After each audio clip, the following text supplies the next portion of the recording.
ओम शांति। आज है 18 फरवरी 2026 की साकार मुरली से। बाबा कहते मीठे बच्चे, हाँ जी बाबा, तुम इस यूनिवर्सिटी में आए हो पुरानी दुनिया से मरकर नई दुनिया में जाने। अभी तुम्हारी प्रीत भगवान से हुई है। हाँ, तो तुम इस यूनिवर्सिटी में आए हो पुरानी दुनिया से मरकर नई दुनिया में जाने के लिए। अभी तुम्हारी प्रीत हुई है एक ही भगवान से। प्रश्न क्या है, किस विधि से बाप की याद तुम्हें साहूकार बना देती है? उत्तर दिया है, बाप है बिंदु और तुम बिंदु बन बिंदु को याद करो तो साहूकार बन जाएंगे। तो बाबा भी क्या है, बाप है बिंदु और तुम भी क्या हो, निराकार बिंदु स्वरूप। तो तुम भी बिंदु बन बिंदु को याद करोगे तो साहूकार बन जाओगे। जैसे एक के साथ बिंदु लगाओ तो फिर 10, फिर बिंदु लगाओ तो 100, फिर 1000 हो जाता है। तो ऐसे बाप की याद से बिंदु लगती जाती है और तुम धनवान बनते जाते हो। हाँ, तो जितना जितना परमात्मा को याद करते जाते हैं तो ऐसे ही बिंदु लगती जाती है। जैसे 10 के बाद बिंदु लगाओ तो फिर उसकी वैल्यू बढ़ती जाती है। इसी तरह से हम भी पावरफुल बनते जाते हैं, धनवान बनते जाते हैं। याद में ही सच्ची कमाई है और याद ही है जो सच्ची कमाई है। गीत है, महफिल में जल उठी क्षमा। ओम शांति। ओम शांति बाबा। इस गीत का अर्थ कितना विचित्र है। प्रीत बनी है किसके लिए, किससे बनी है? भगवान ने, क्योंकि इस दुनिया से मरकर उनके पास जाना है। भगवान से, क्योंकि इस दुनिया से मरकर उनके पास जाना है ना। तो ये दुनिया जब ये ड्रीम वर्ल्ड में मरकर, यानी इस रोल में जो फंसे हुए हैं, अपने आप को रोल मान रहे हैं, बॉडी मान रहे हैं, और जब से इससे डिटैच होकर जब परमात्मा को याद करेंगे, बिंदु बनेंगे, तब तो भगवान के पास जाएंगे। तो ऐसे कभी किसी के साथ प्रीत होती है क्या, जो यह ख्याल में आए कि मर जाएंगे फिर कोई प्रीत रखेंगे? तो गीत का अर्थ कितना वंडरफुल है। तो क्षमा से परवाने प्रीत रख, फेरी पहन पहन कर जल मरते हैं। तो तुमको भी बाप की प्रीत में यह शरीर छोड़ना है, इस शरीर को छोड़ना है, इस शरीर से मरना है, यानी इस देहभान को छोड़ना है कि मैं हूँ ही नहीं। जब ये स्मृति आए तब उस बाप के बनते हैं। अर्थात बाप को याद करते करते शरीर छोड़ना है। यह गायन सिर्फ एक के लिए है। वह बाप जब आता है तो उनसे जो प्रीत रखते हैं उनको इस दुनिया से मरना पड़ता है ना। तो बाप से जो प्रीत रखते हैं तो फिर इस दुनिया से डिटैच, इस देहभान से डिटैच, इस रोल से मरना पड़ता है। उनसे जो प्रीत रखते हैं उनको इस दुनिया से मरना पड़ता है। भगवान से प्रीत रखते हैं तो मरकर कहाँ जाएंगे? जरूर भगवान के पास ही जाएंगे। मनुष्य दान, पुण्य, तीर्थ यात्रा आदि करते हैं भगवान के पास जाने के लिए। हाँ, तो 63 जन्मों से क्या क्या कर्म कांड किए, दान किए, पुण्य किए, तीर्थ यात्राएं की, स्नान किए। किस लिए? कि भगवान के पास जाने के लिए। शरीर छोड़ने समय भी मनुष्य को कहते हैं भगवान की याद करो। भगवान कितना नामी ग्रामी है। वे आते हैं तो सारी दुनिया को ख़त्म कर देते हैं। तुम जानते हो हम इस यूनिवर्सिटी में आते हैं पुरानी दुनिया से मरकर फिर नई दुनिया में जाने के लिए। पुरानी दुनिया को पतित दुनिया हेल कहा जाता है। बाप नई दुनिया में जाने का रास्ता बताते हैं। सिर्फ मुझे याद करो, मैं ही हेवनली गॉड फादर। उस फादर से तुमको धन मिलता, मलकियत मकान आदि मिलेंगे। बच्चियों को तो वर्षा मिलना नहीं है, उनको दूसरे के पास भेज देते हैं, दूसरे घर भेज देते हैं। गोया वह वारिस नहीं ठहरी। यहाँ तो इस स्थूल दुनिया की बाबा बात करते हैं कि यहाँ पर बच्चियों को वर्षा नहीं मिलता, तो ये भी पुरानी बात है।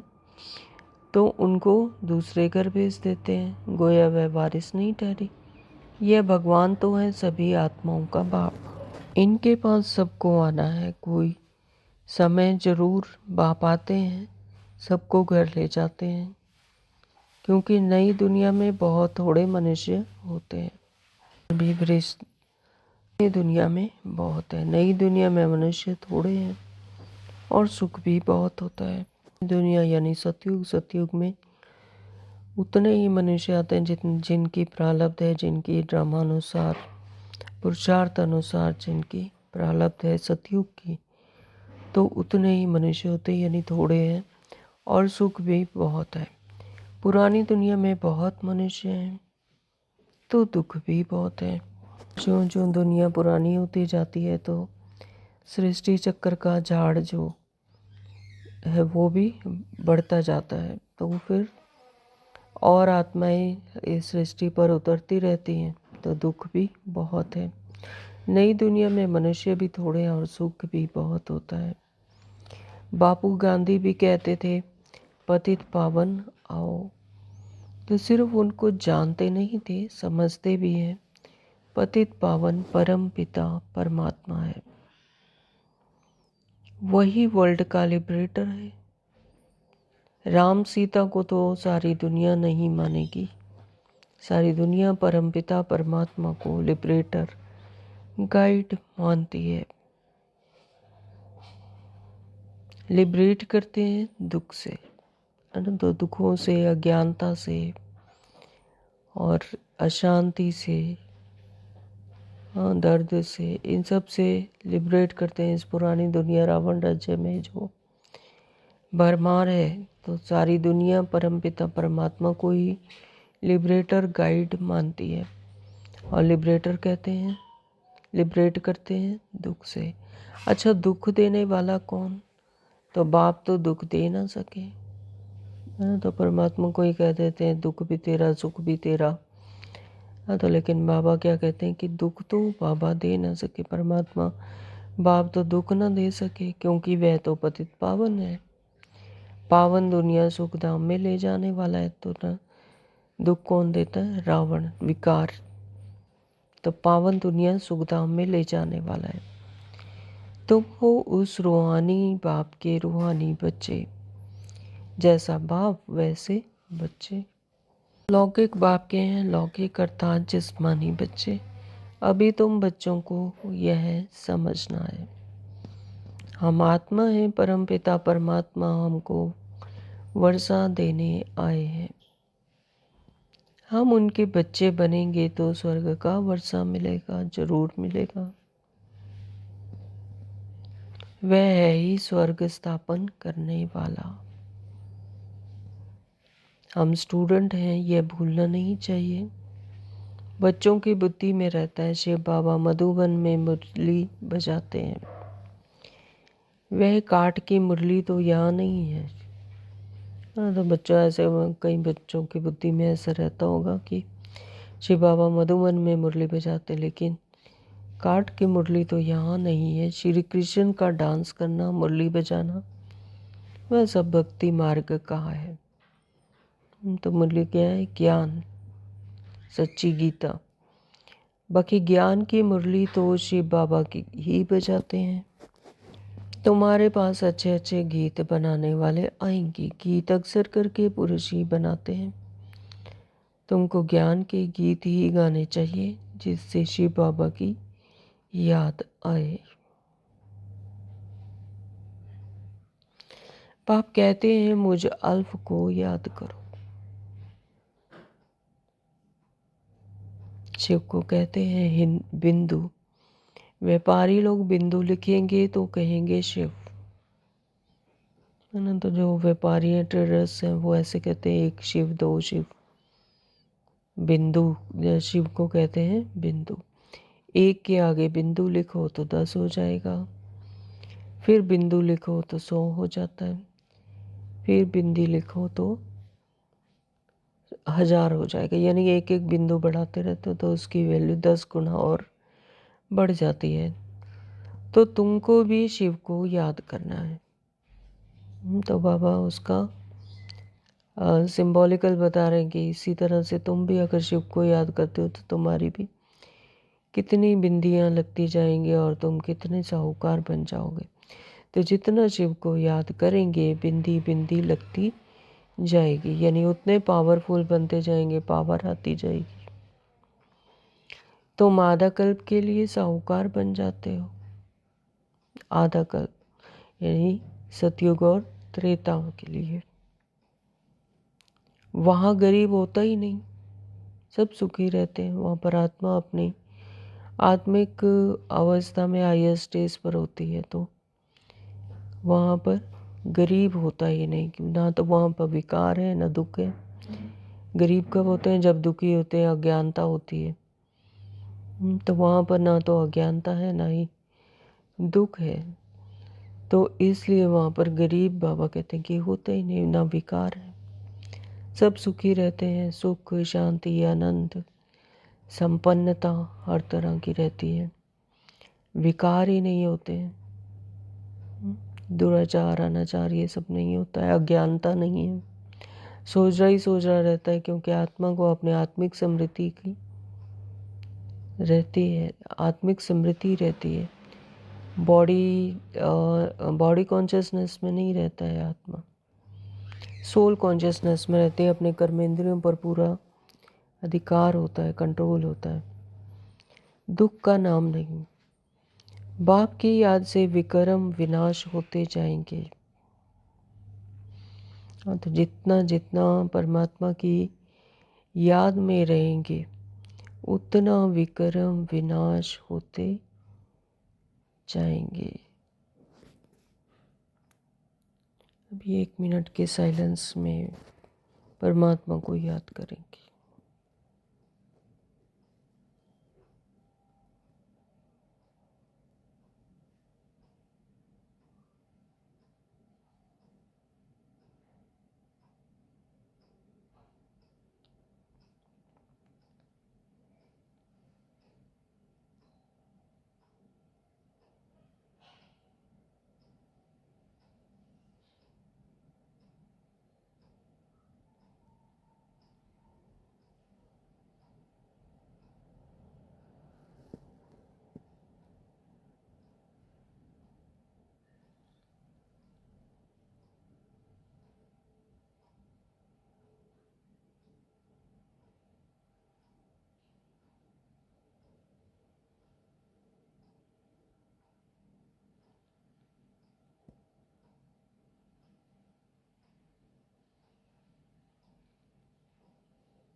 ओम शांति।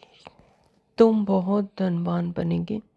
इसको कहा जाता है सच्चे बाप द्वारा सच्ची कमाई, यही साथ चलेगी।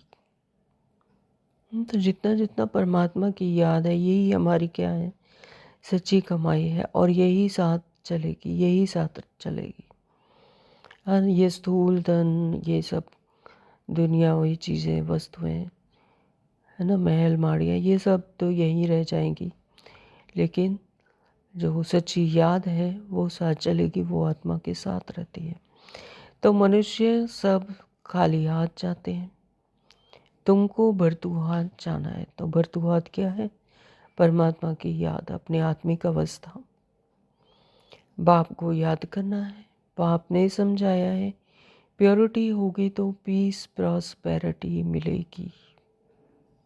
तो परमात्मा हमें रोज़ समझाते हैं, रोज़ याद दिलाते हैं कि जितना जितना बाप को याद करना है करेंगे उतना ही प्योरिटी होगी, उतना ही पवित्र बनेंगे, पीस होगी, शांति होगी, प्रॉस्पेरिटी होगी, संपन्नता मिलेगी। तो तुम आत्मा पहले प्योर थी, फिर इम्प्योर बनी हो। तो पहले आत्मा जब सृष्टि चक्कर पर आती है तो प्योर होती है, बिल्कुल एकदम होती है, कोई विकार नहीं होता है ना। विष का एक अणु भी नहीं होता है, वैष्णव होती है, कल भी बाबा ने बताया। और फिर धीरे धीरे जैसे जैसे सृष्टि चक्कर पुराना होता जाता है तो आत्मा अपने आप को भूलने लगती है, विकारों में फंसने लगती है, बॉडी कॉन्शियसनेस में फंस जाती है, तो इम्प्योर बन जाती है। सन्यासियों को भी सेमी प्योर कहेंगे। तो सन्यासियों को भी सेमी प्योर कहेंगे, चाहे वो गृहस्थ छोड़ देते हैं लेकिन जंगल में रहते हैं सब कुछ, लेकिन उनका जन्म तो प्योरिटी से नहीं हुआ है, जन्म उनका विकार से हुआ है, इसलिए उन्हें भी सेमी प्योर कहेंगे, है ना। अपने देहभान में तो है ही है, फिर भी अपनी आत्मिक स्मृति में नहीं होते। तुम्हारा है फुल संन्यास, तो हम बुद्धि से इस दुनिया के वैरागी बनते हैं, इस देहभान से डिटैच होते हैं। तो बाबा कहते हैं तुम हो फुल संन्यास, तुम्हारा है फुल संन्यास, क्योंकि आत्मिक स्मृति में रहते हैं, आत्मा तो है ही प्योर। हाँ, तो तुम जानते हो वह कितना सुख लेते हैं। थोड़ा सुख है फिर तो दुख ही है। अगर सुख की क्वांटिटी यानी कम हुई, हाँ, वॉल्यूम कम हुआ, तो फिर क्या है, दुख ही है।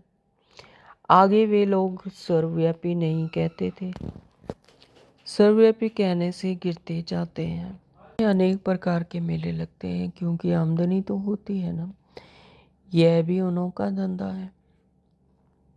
कहते हैं धंधे सबसे सब में धूल, बगैर धंधे नर से नारायण बनने के।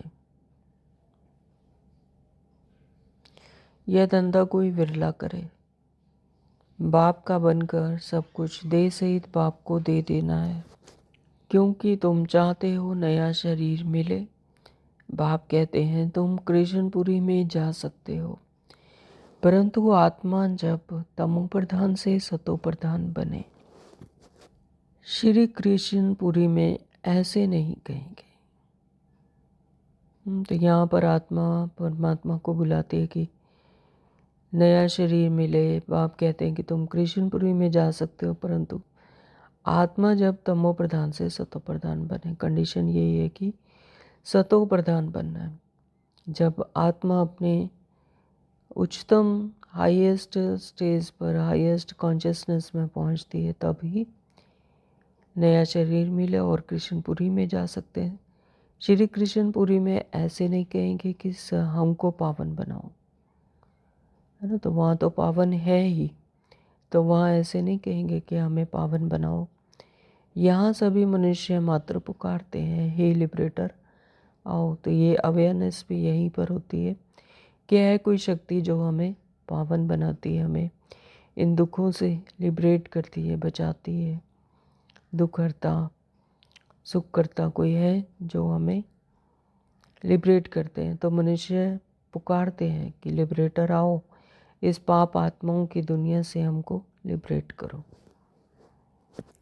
अभी तुम जानते हो बाप आया है हमको अपने साथ ले जाने। वहाँ जाना तो अच्छा है ना। मनुष्य शांति चाहते हैं। अब शांति किसको कहते हैं? कर्म बगैर तो कोई रह ना सके। शांति तो है ही शांति धाम में,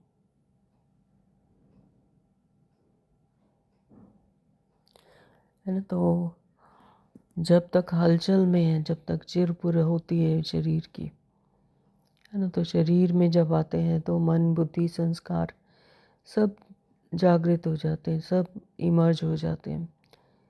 तो फिर शांति नहीं। तो शांति कहाँ है, स्टिलनेस कहाँ है?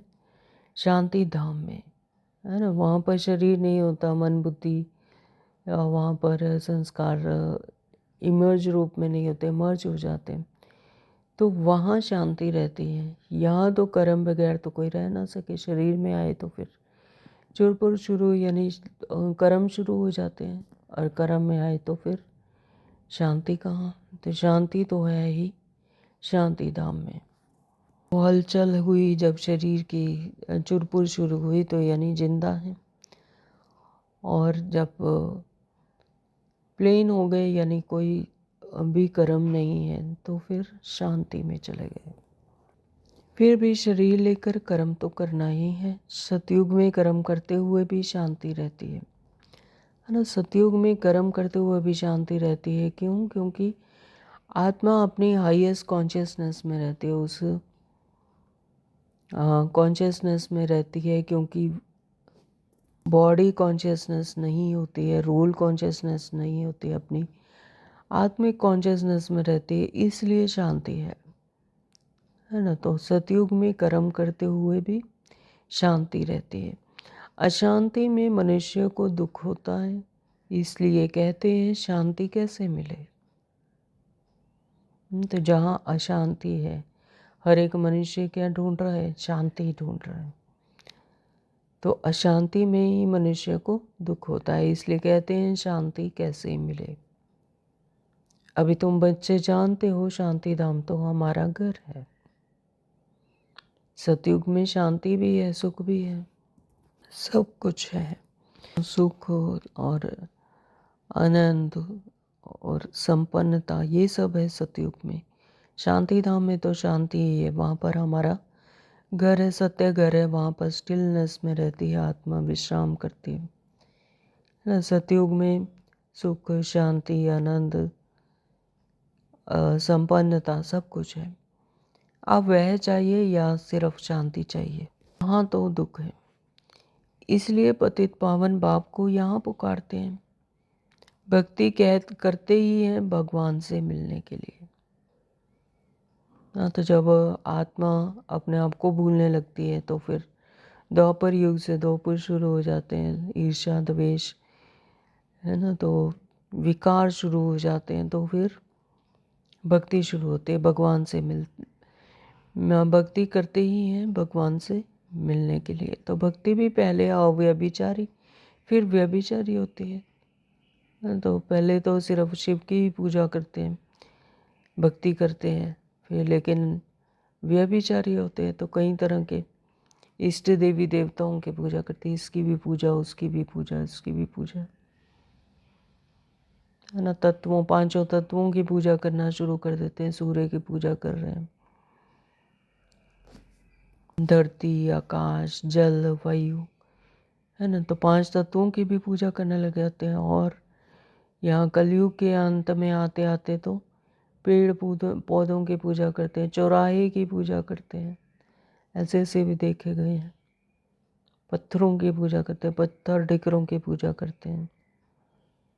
तो यानी उनमें भी उनको वो शक्ति उनमें निहित लग रही है, उनमें उनसे लग रहा है कि उनसे कुछ मिलेगा।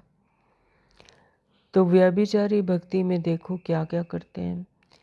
सीढ़ी में कितना अच्छा दिखाया हुआ है, परंतु पहले पहले तो सिद्ध करना चाहिए भगवान कौन है। तो श्री कृष्ण को ऐसा किसने बनाया, आगे जन्म में कौन था, समझाने की बड़ी युक्ति चाहिए। जो अच्छी सर्विस करते हैं उनकी दिल भी शायद गवाही देती है। यूनिवर्सिटी में जो अच्छी रीति पढ़ेंगे वह जरूर दिखे जाएंगे। नंबरवार तो होते ही हैं, कोई डल हेड भी होते हैं। शिव बाबा को आत्मा कहती है मेरी बुद्धि का ताला खोलो, है ना। तो परमात्मा को, बाबा को कहते हैं कि मेरी बुद्धि खोलो, है ना, तीसरे नेत्र से मेरी बुद्धि का ताला खोलो। बाप कहते हैं बुद्धि का ताला खोलने के लिए ही तो आया हूँ। तो बाबा कहते हैं कि तुम्हारी तीसरी तो आंख देने के लिए, ज्ञान का तीसरा नेत्र, बुद्धि का ताला खोलने के लिए ही तो आया हूँ, परंतु तुम्हारे कर्म ऐसे हैं जो ताला खुलता ही नहीं। हाँ, परमात्मा को आत्मिक स्मृति से याद नहीं करते, यथार्थ रीति से याद नहीं करते, अपने आप को आत्मा नहीं समझते, तो इसलिए ताला ही नहीं खुलता। फिर देहभान में फंस जाते हैं, देह और देह के संबंधों में फंसते हैं, देह के क्रियाकलापों में फंसते हैं, भगवान को याद ही नहीं करते। एक माँ है, वो अपने बच्चे को याद करने के लिए कोई अलग पर्टिकुलर जगह पर या कोई स्थान ढूंढती है, या कि मैं उस स्थान पर जाकर अपने बच्चे को याद करूँगी, या ऐसे समझती कि उस पर्टिकुलर समय पर जाकर याद करूँगी, इस समय मैं अपने परमात्मा बच्चे को याद करूँगी। नहीं करती, ऐसे नहीं करती है ना। तो इसी तरह से परमात्मा को भी याद करने के लिए कोई विशेष जगह की, विशेष स्थिति की, कि एक टांग पर खड़े होकर ऐसे याद करने की कोई ज़रूरत नहीं है। वो पिता है ना, तो बच्चे भी कोई फ़ोटो लेकर अपनी माँ बाप को याद नहीं करते। तो इसी तरह से आत्मा भी परमात्मा की संतान है, तो उसको कोई फ़ोटो लेकर याद करने की ज़रूरत नहीं है, या कोई पर्टिकुलर जगह पर बैठकर या पर्टिकुलर समय पर बैठकर याद करने की ज़रूरत नहीं है। आत्मा परमात्मा को कभी भी याद कर सकती है। हाँ, तो कंडीशन यही है कि अपने आप को आत्मा समझ अपने सत्य स्वरूप में परमात्मा को याद करना। तो फिर बाबा क्या करेंगे? बाबा कहते हैं तो फिर तुम्हारे कर्म ऐसे हैं जो ताला खुलता ही नहीं, फिर बाबा क्या करेंगे? बहुत पाप किए हुए हैं, अब बाबा उनको क्या करेंगे? टीचर को अगर स्टूडेंट कहें कि हम कम पढ़ते हैं तो टीचर क्या करेंगे? टीचर कोई कृपा थोड़ी नहीं करेंगे, कृपा तो नहीं करेंगे, है ना। अगर स्थूल दुनिया में भी अगर जो बच्चे हैं, अगर वो टीचर को कहेंगे कि हम नहीं कम पढ़ते हैं, तो टीचर क्या करेंगे? कोई घोल के तो पिला नहीं सकते, किसी के दिमाग में तो घुस नहीं सकते, है ना। टीचर कोई कृपा तो नहीं करेंगे। तो इसी तरह से यहाँ पर भी है कि परमात्मा को नहीं याद करेंगे तो फिर बाबा क्या करेंगे? करके उसके लिए एक्स्ट्रा टाइम रखेंगे, है ना। तो ज़्यादा से ज़्यादा स्थूल दुनिया में अगर कोई बच्चा कहता है कि कम पढ़ते हैं, तो उसको एक्स्ट्रा टाइम रखेंगे। वह तो तुमको मना नहीं है, प्रदर्शनी खुली पड़ी है, बैठ कर प्रैक्टिस करो, है। तो इसी तरह से बाबा कहते हैं ये रूहानी पढ़ाई है, इसके लिए फिर प्रदर्शनी खुली है, उसमें समझाते हैं, एक एक बातें सारी समझाते हैं। तो बाबा कहते हैं उसमें खुली पड़ी है, उसे समझो और बैठकर प्रैक्टिस करो। भक्ति मार्ग में तो कोई कहेंगे माला फेरो, कोई कहेंगे यह मंत्र याद करो, यहाँ तो बाप अपना परिचय देते, कहेंगे यह मंत्र याद करो, यहाँ तो बाप अपना परिचय देते हैं, बाप को याद करना है। तो यहाँ पर तो परमात्मा पिता है, इतना नज़दीक का रिश्ता है पिता और बच्चे का, है ना। तो बाप अपना परिचय देते हैं और सिर्फ एक ही मंत्र देते हैं कि बाप को याद करना है, जिससे वर्षा मिल जाता है। तो अच्छी तरह से बाप से पूरा वर्षा लेना चाहिए ना। इसमें भी बाप कहते हैं विकार में कभी नहीं जाना। थोड़ी भी विकार की टेस्ट बैठी तो फिर वृद्धि हो जाएगी, है ना। विकार में थोड़ा भी गए तो फिर वृद्धि होती जाएगी, गिर गए फिर तो सिगरेट आदि की एक बार की टेस्ट करते हैं तो संग का रंग झट लग जाता है। तो कोई बच्चे ऐसा करते होंगे तो बाबा समझा नहीं दे रहे हैं कि ऐसा फिर संग का रंग लग जाता है, फिर आदत छोड़ना भी मुश्किल हो जाती है। बहाना कितना करते हैं, आदत कोई नहीं पड़नी चाहिए, छी आदतें भी मिटानी है। बाप कहते हैं जीते जी शरीर का भान छोड़ मुझे याद करो। हाँ, तो शरीर का भान यानी बॉडी कॉन्शियसनेस को छोड़कर रोल कॉन्शियसनेस, मैं टीचर हूँ, डॉक्टर हूँ, बैरिस्टर हूँ, मैं राम हूँ, सीता हूँ, गीता हूँ, है ना। तो ऐसा भान छोड़कर मैं क्या हूँ? आत्मा। तो जब ऐसे याद करते हैं परमात्मा को, सो हमको आत्मा समझना, मैं आत्मा हूँ, उस परमात्मा की तरह ही बिंदु स्वरूप हूँ, निराकार हूँ। तो इस भान से जब परमात्मा को याद करते हैं, फिर और कोई भान ना रहे।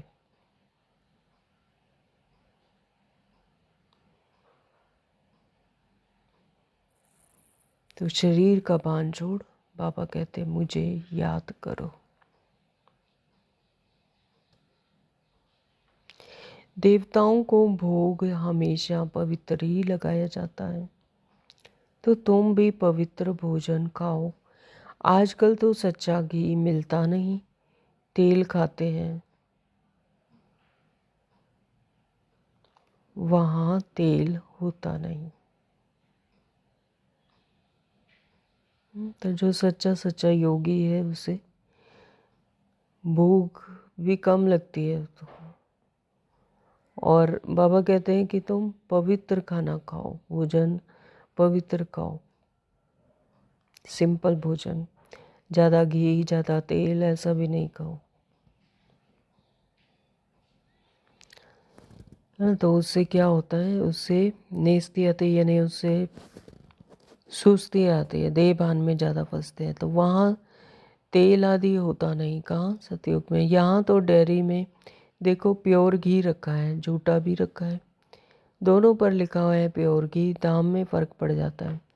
अब तुम बच्चों को फूल मुआफिक खिला हुआ हर्षित रहना चाहिए। हाँ, तो जितना जितना खाना पीना हल्का होगा, जितना स्थूल चीज़ों से जितना उपराम होंगे, है ना, फल फूल ही अगर खाएंगे तो उतना ही आत्मा भी क्या रहती है, प्रफुल्लित रहती है, उतना ही हल्की रहती है और परमात्मा की याद में रह सकती है। और जितना ही गरिष्ठ भोजन, जितना ज़्यादा भोजन खाते हैं तो फिर ज़मीन की तरफ यानी धरती की तरफ ग्रेविटी में रहते हैं, भारी रहते हैं, है ना। तो उतना आत्मा उड़ती नहीं है, उतना आत्मा फिर नीचे की तरफ आती है। तो स्वर्ग में तो नेचुरल ब्यूटी रहती है, वहाँ प्रकृति भी सतो प्रधान हो जाती है। तो स्वर्ग में तो क्या रहती है, नेचुरल ब्यूटी रहती है वहाँ पर। वहाँ पर आर्टिफिशियल ब्यूटी नहीं होती, नेचुरल ब्यूटी रहती है। शरीर भी कंचन काया मिलती है, तो वहाँ प्रकृति सतो प्रधान होती है।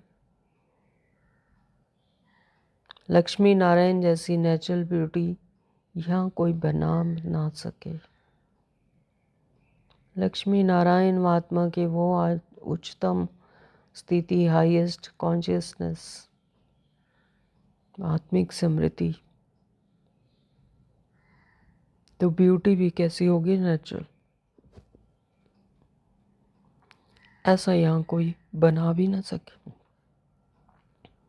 बनाने की तो बात बड़ी दूर है, सोच भी ना सके कितनी ब्यूटी होती होगी, है ना। तो उनको इन आँखों से कोई देख थोड़ा ही सकते हैं।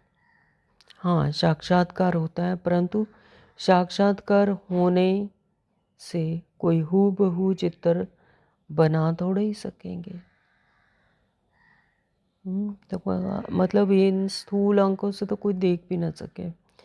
हाँ, साक्षात्कार होते हैं, लेकिन बाबा कहते हैं कि उसको भी हूबहू चित्र बना नहीं सकते आप, इतना ब्यूटी।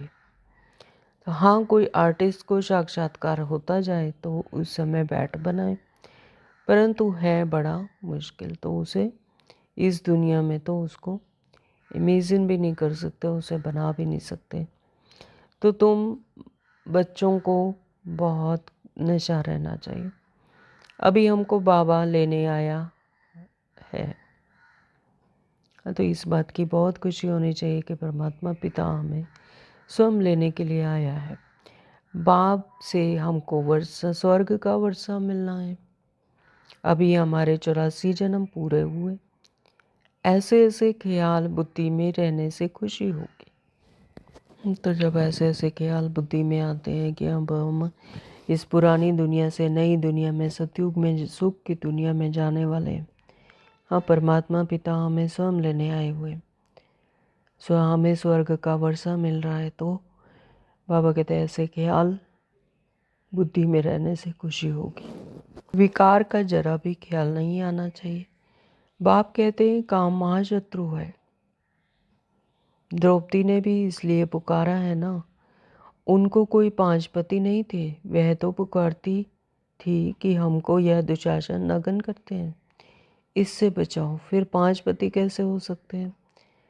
ऐसी बात हो नहीं सकती। घड़ी घड़ी तुम बच्चों को नई नई पॉइंट्स मिलती रहती हैं, तो चेंज करना पड़े, कुछ ना कुछ चेंज कर अक्षर डाल देना चाहिए। तुम लिखते हो थोड़े समय के अंदर हम इस भारत को परिस्थान बनाएंगे, यानी परियों के रहने का स्थान। हाँ, तो थोड़े समय के अंदर, तो जैसे जैसे आत्माओं की स्मृति आत्मिक होती जाएगी और हाईएस्ट कॉन्शियसनेस में पहुंचेगी, तो ये भारत क्या बन जाएगा? परिस्थान। तुम चैलेंज करते हो, बाप कहेंगे बच्चों से, सन शोज फादर, फादर शोज सन, है ना? तो बाप कहते हैं बच्चों से, सन शोज फादर और फादर शोज सन। फादर कौन है? शिव और सालिग्राम, है ना? हम बच्चे, तो गायन इनका है। शिव बाबा जो समझाते हैं उस पर फॉलो करो, फॉलो फादर। फॉलो फादर भी गायन उनका है। लौकिक फादर को फॉलो करने से तुम पतित बन जाते हो, यह तो फॉलो कराते हैं पावन बनाने के लिए। तो लौकिक फादर को फॉलो करने से तुम क्या बन गए? पतित बन गए, क्योंकि पतित यहाँ पर तो हर एक आत्मा ही पतित है ना? तो पतित ही बने। तो यह तो फॉलो कराते हैं पावन बनाने के लिए। तो ये कौन है पावन? सत्य पिता, है ना? तो सत्य पिता तो है ही पावन।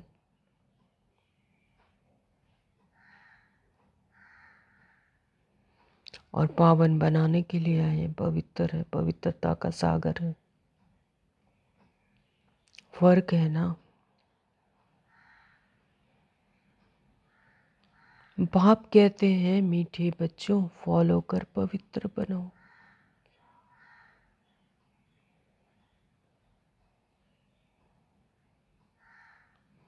फॉलो करने से ही स्वर्ग के मालिक बनेंगे।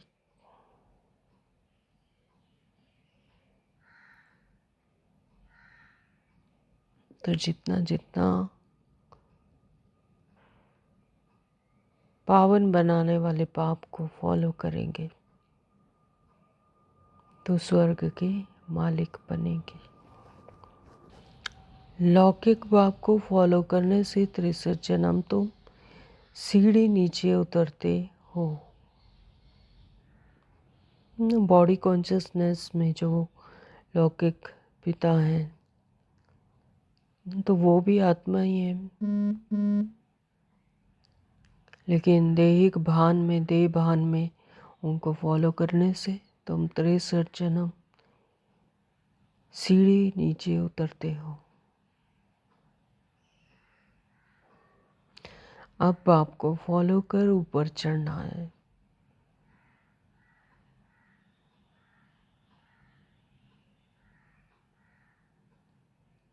बाप के साथ जाना है। बाप कहते हैं यह एक एक रतन लाखों रुपयों का है। लाखों रुपयों का है, यानी बहुत बहुत अविनाशी है, वैल्यूएबल है, आत्मा के साथ रहता है। तो बाप कहते हैं यह एक एक रतन, यानी ज्ञान रतन, हाँ, बहुत वैल्यूएबल है। तुम बाप को जानकर बाप से वर्षा पाते हो।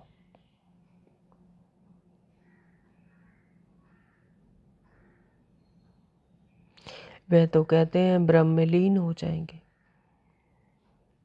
है ना? तो भक्ति मार्ग में ब्रह्म से, ब्रह्म तत्व से ही लगन लगाते हैं, ब्रह्म तत्व को ही भगवान मान लिया, कहते हैं कि ब्रह्म में ही लीन हो जाएंगे। लीन तो होना नहीं है, फिर आएंगे। बाप रोज समझाते रहते हैं मीठे मीठे बच्चों, पहले पहले सबको बाप का परिचय देना है।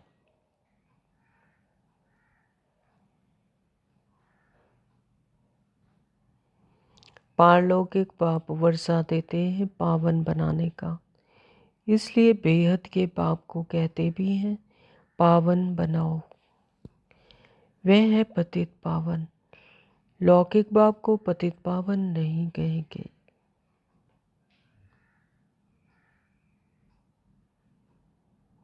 तो लौकिक बाप को नहीं कहते हैं पतित पावन। पतित पावन एक ही हम सभी आत्माओं का, पिता का भी पिता, आत्माओं का, हम सभी आत्माओं का एक ही पिता सत्य पिता पतित पावन है। वह खुद ही पुकारते रहते हैं पतित पावन आओ। तो दो बाप का परिचय सबको देना है। लौकिक बाप कहेंगे शादी कर पतित बनो, पारलौकिक बाप कहते हैं पावन बनो। मेरे को याद करने से तुम पावन बन जाएंगे। एक बाप सबको पावन बनाने वाला है।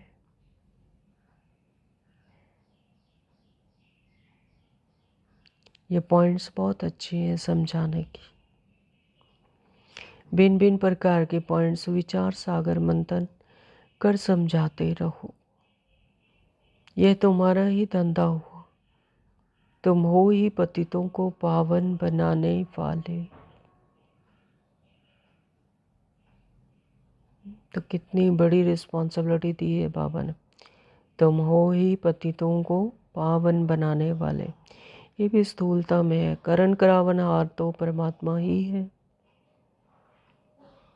ना। तो मनुष्य को पावन बना ना सके। परमात्मा पिता केवल निमित्त बनाते, पतितों को पावन बनाने वाले परमात्मा ही है। पारलौकिक बाप अभी कहते हैं पावन बनो, जबकि विनाश सामने खड़ा है। पारलौकिक, पारलौकिक, इस लोक से पार रहने वाला बाप अभी कहते हैं पावन बनो, जबकि विनाश सामने खड़ा है। अब क्या करना चाहिए? बाबा पूछ रहे हैं आत्माओं से। तो जरूर पारलौकिक बाप की मत पर चलना चाहिए ना। तो यह भी प्रतिज्ञा लिखानी चाहिए प्रदर्शनी में।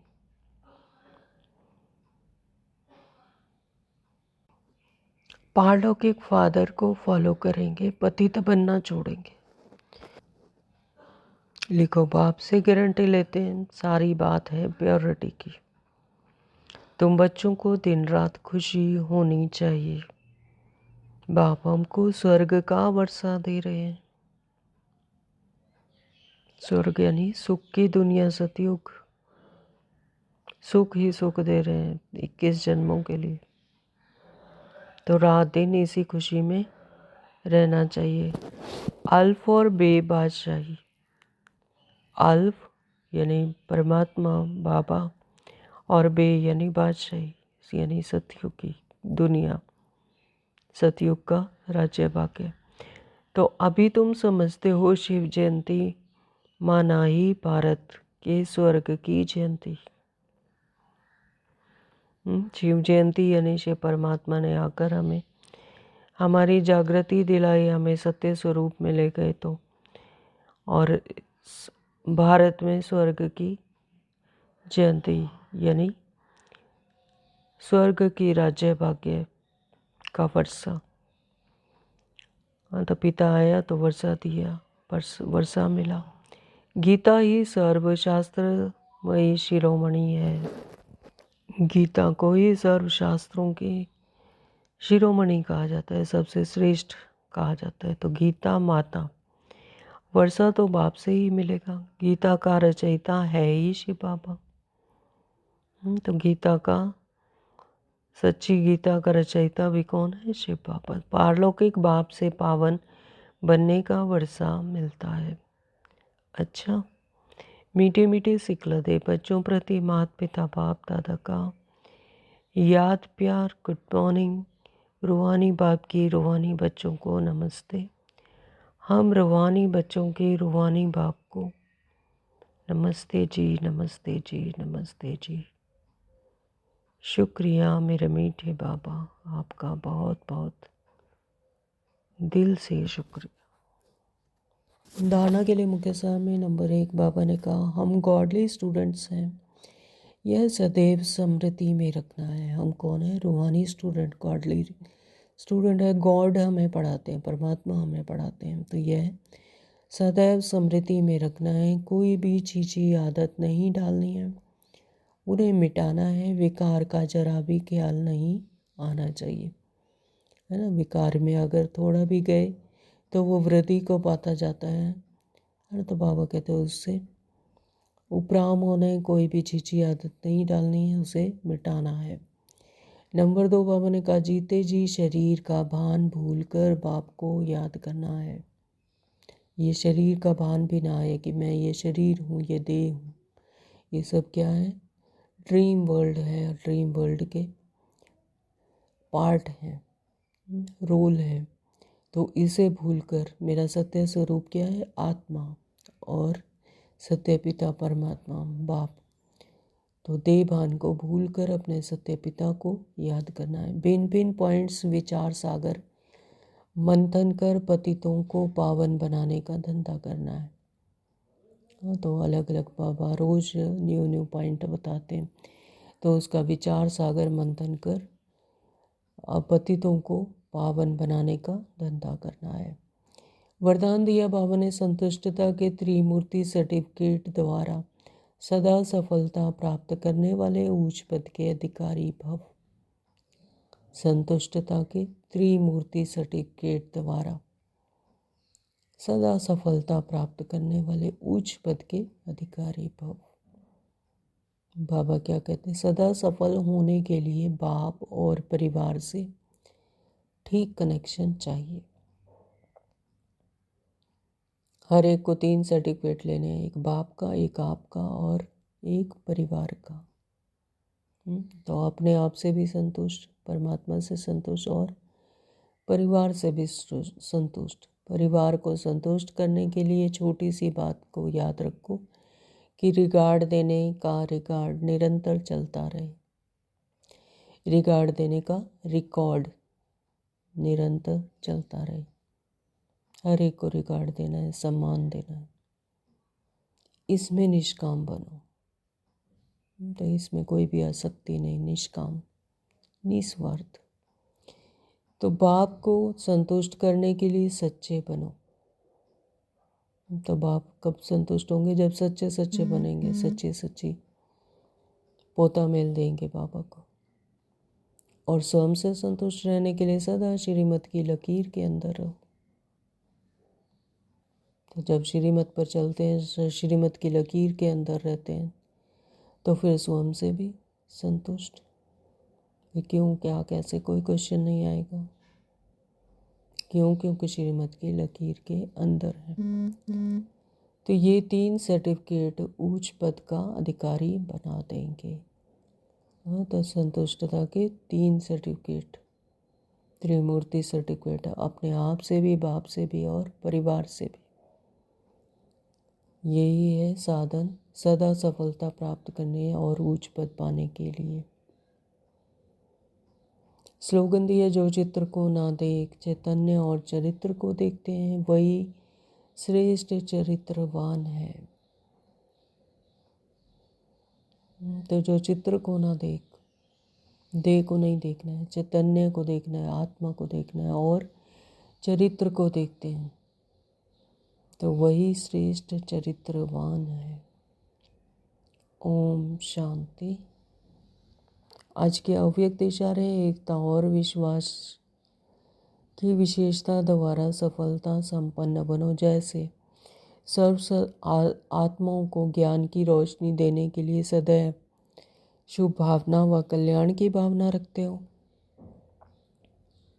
ऐसे इस दैवीय संगठन को भी एक रस स्थिति में स्थित कर संगठन की शक्ति को बढ़ाने का प्रयत्न करो।